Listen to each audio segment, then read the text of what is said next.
दोस्तों, मैं हूं डॉक्टर भूपेंद्र सिंह बिष्ट और मैं आज आपको बताने वाला हूं कि आपको जो जोड़ों से संबंधित यूरिक एसिड से संबंधी समस्याएं हैं उनका निदान और उनका डायग्नोसिस और उनके लिए क्या करें क्या ना करें।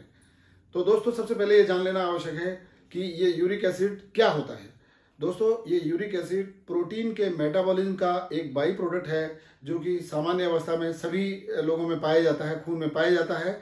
लेकिन जब इसकी मात्रा एक निश्चित मात्रा से ज़्यादा हो जाती है तो इसकी एक टेंडेंसी होती है कि ये प्रेसिपिटेट, इसके क्रिस्टल बनते हैं जो कि प्रेसिपिटेट होके जॉइंट्स में, बोन्स में, लिगामेंट्स में, मसल्स में डिपॉजिट हो जाते हैं और वहाँ पर दर्द उत्पन्न करते हैं, सूजन उत्पन्न करते हैं और उस एरिया को नष्ट करने लगते हैं।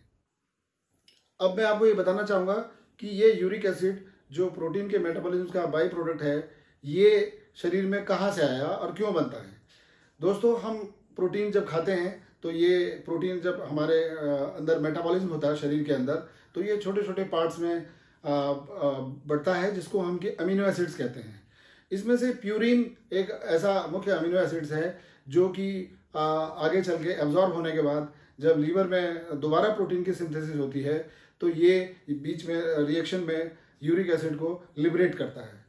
अब ये यूरिक एसिड आमतौर पे जितना एक्स्ट्रा बच जाए वो यूरिन में एक्सक्रीट हो जाना चाहिए, बाहर हो जाना चाहिए। लेकिन अगर ये किसी वजह से या तो यूरिक एसिड ज़्यादा बने, जैसे कि हम प्यूरिन की डाइट ज़्यादा ले रहे हैं, या किडनी का फंक्शन एबनॉर्मल हो जाए कि किडनी उसको यूरिन में एक्सक्रीट ना कर पाए, या आपकी कंजेनाइटल टेंडेंसी हो कि कुछ एंजाइम्स होते हैं जो कि इस यूरिक एसिड को वापस रिसाइकिल करने में मदद करते हैं, वो एंजाइम काम ना करे, तो इन कंडीशंस में आपके शरीर का यूरिक एसिड बढ़ने लगता है और जब एक निश्चित मात्रा से ज़्यादा हो जाता है तो ये क्रिस्टलाइज हो जाता है और ये क्रिस्टल्स, नुकीले क्रिस्टल्स आपके जोड़ों में या और जगह डिपॉजिट हो जाते हैं, किडनी स्टोन्स भी पैदा कर सकते हैं और आपके शरीर समस्याओं से जूझने लगता है और आपके जॉइंट्स में या किडनी में विभिन्न प्रकार के रोगों को उत्पन्न कर सकते हैं।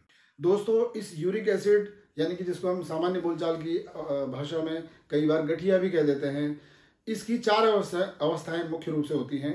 पहली अवस्था यानी कि स्टेज 1 में केवल हाइपर यूरिसीमिया होता है। हाइपर यूरिसीमिया से मेरा मतलब है कि आपका खून में यूरिक एसिड का लेवल सामान्य व्यक्ति के कंपैरिजन में ज़्यादा होता है। तो ये ज़्यादातर पेशेंट हाइपर यूरिसीमिया वाले एसिम्प्टोमेटिक होते हैं, यानी कि इनको कोई लक्षण या कोई दिक्कत नहीं होती है। इनके खून में यूरिक एसिड ज़्यादा होता है लेकिन उसकी वजह से इनको कोई प्रॉब्लम नहीं है। ये स्टेज 1 है और इस तरह के मरीजों को कोई इलाज की आवश्यकता भी नहीं होती। दोस्तों, दूसरी स्टेज है एक्यूट फ्लेयर अप यानी कि एक्यूट गाउटी आर्थराइटिस। इस कंडीशन में अचानक क्रिस्टल डिपॉजिट हो जाने की वजह से जोड़ों में सूजन, दर्द वगैरह उत्पन्न होता है और यही मरीज हमारे पास ओपीडी में या हॉस्पिटल में इमरजेंसी डिपार्टमेंट में रिपोर्ट करते हैं। दोस्तों, तीसरी अवस्था है इंटरक्रिटिकल स्टेट, यानी कि जब आपका गाउट जो बीमारी है बेसिकली वो अटैक्स में होती है कि जैसे आपका यूरिक एसिड बढ़ा हुआ है तो आपको एक अटैक हुआ, वो अटैक आपका लास्ट करता है 10 से 14 दिन तक और उसके बाद वो शांत हो जाता है। लेकिन आगे कुछ महीनों के बाद, कुछ वर्षों के बाद वो दोबारा फिर से अटैक आ सकता है। तो ये जो बीच का पीरियड है जिस समय यूरिक एसिड का अटैक आपको नहीं है, आपका यूरिक एसिड बढ़ा है लेकिन आपको इसकी वजह से कोई दिक्कत नहीं हो रही है, इसको इंटरक्रिटिकल फेज कहते हैं। चौथा स्टेज दोस्तों ये होता है कि जब यूरिक एसिड काफ़ी ज़्यादा मात्रा में हो जाता है शरीर में तो ये स्किन के नीचे, खाल के नीचे, जॉइंट्स के बाहर कुछ गांठों के रूप में इकट्ठा हो जाता है जिसको टोफेसियस गाउट कहते हैं। तो दोस्तों, ये थी गाउट की 4 स्टेजेस। अब दोस्तों, जब यूरिक एसिड आपका जोड़ों में या कई जगह पे इकट्ठा हो गया तो ये क्या लक्षण पैदा कर सकता है। इसके 4 मुख्य लक्षण होते हैं। पहले तो ये बताना चाहूँगा कि हमेशा इसका जो ऑनसेट होता है, माने कि बीमारी जो आती है, प्रेजेंट करती है पहली बार, वो सीधे सीधे एक्यूट अटैक की तरह प्रेजेंट करती है। यानी कि मरीज की हिस्ट्री ये होती है कि साहब वो एकदम नॉर्मल सोया था, ज़्यादातर ये अटैक रात में होते हैं, तो नॉर्मल सोया था, अचानक रात में बिना गिरे या बिना चोट लगे उसको जोड़ों में, खास तौर से पैर के अंगूठे के जड़ पे या एंकल जॉइंट में या नी जॉइंट में या एल्बो जॉइंट में अचानक सूजन आ जाती है और इतना दर्द, भयंकर दर्द होने लगता है कि मरीज उस दर्द से कराहने लगता है। तो इस तरह इसमें सूजन एक लक्षण है। दूसरा, जहाँ पर सूजन आती है वो हिस्सा गर्म होने लगता है, हीटेड हो जाता है क्योंकि वहाँ पे इन्फ्लेमेशन सेट इन हो जाता है। तीसरा, उसमें उस एरिया में सूजन उत्पन्न हो जाती है। और चौथा, जिस जोड़ में वो क्रिस्टल डिपॉजिट होते हैं उस जोड़ का मूवमेंट लगभग खत्म हो जाता है, यानी कि वो स्टिफ हो जाता है। दोस्तों इसमें एक लक्षण और है जो कि है रेडनेस। जहां पर यूरिक एसिड के क्रिस्टल डिपॉजिट होते हैं वहां पर एरिया जो है वो एरिया रेड हो जाता है। तो कई बार हमको इसमें कंफ्यूजन, डायग्नोसिस में कंफ्यूजन हो जाता है कि ये कहीं इन्फेक्शन की वजह से या किसी जहरीले कीड़े के काटने की वजह से तो नहीं है, एलर्जी तो नहीं है। इसके अलावा दोस्तों और सिम्टम्स में किडनी से रिलेटेड सिम्टम हो सकते हैं कि जब इसकी मात्रा यूरिक एसिड की ज़्यादा हो जाती है और ये किडनी में पथरी के रूप में, स्टोन्स के रूप में डिपॉजिट हो जाता है, तो ये स्टोन जब आगे पास ऑन होता है यूरिनरी ट्रैक्ट में तो आपको बहुत तेज़ दर्द के साथ में दर्द हो सकता है, पेशाब में रुकावट आ सकती है, इन्फेक्शन हो सकता है, बार बार यूरिन करने का मन कर सकता है, यूरिन में जलन हो सकती है।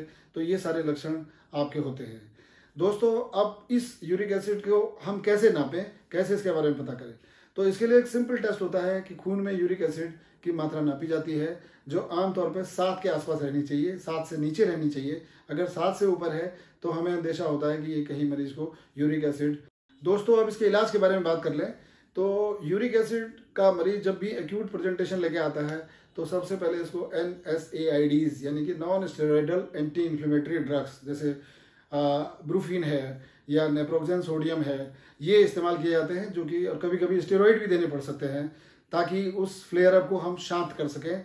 और उसके बाद फिर हम कॉल्चिसिन, प्रोबेनिसिड या फेबुक्सोस्टैट ये सब दवाइयाँ इस्तेमाल करते हैं जिससे कि हम यूरिक एसिड के लेवल को वापस कंट्रोल कर सकें और हम अपना एक कंट्रोल बनाते हैं कि मरीज का यूरिक एसिड 6 या उससे कम रहे, उससे अधिक ना बढ़ने पाए। दोस्तों अब आपके मन में प्रश्न उठ रहा होगा कि ये यूरिक एसिड जब हमारा बन गया शरीर में तो हम ऐसा क्या करें जिससे कि यूरिक एसिड की समस्या को हम से निजात पाएं।